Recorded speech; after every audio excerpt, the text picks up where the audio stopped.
ang nagpapatay kila Arman, pinatay si Ventura, ay sila Binibini Baklang Hari, at kung sino ang nasa likod ni Binibini Baklang Hari, maliwanag, Duterte. Oh, kanino ba pupunta? Kanino ba pupunta yung mga pera ng mga pogo na yan? Di ba? Natural. Sa mga Duterte. Sino ba presidente? Si Fentaboy. Sino ba nagpapasok ng mga pogo rito? Duterte. Kaya nga, di ba? Ang daming mga Chinese, ang daming mga pogo rito, kaya ang daming pera ng mga Duterte, hindi maubos-ubos, pambayad ng trolls, pambayad kay Kaufman, pambayad sa rally, di ba? Hindi maubos kasi nga ang daming nakuha sa pogo. Ngayon, ano ang ginawa nila? Lahat na magwi-witness, binura, pati mga pulis, di ba, ng anti-kidnapping na mukhang nangungurumbiste, pinatumba. O di ba ga? Si Ventura, pinatumba si Ventura, si Rosendo, muntik na.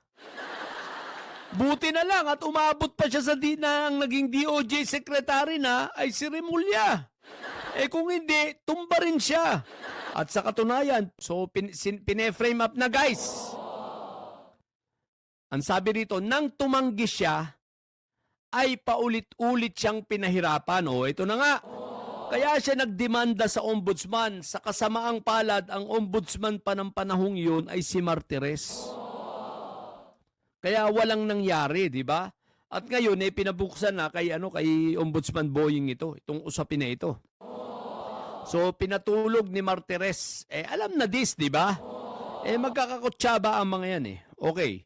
Nang tumanggi siya, ay paulit-ulit siyang pinahirapan. Tinubig at kinuryente.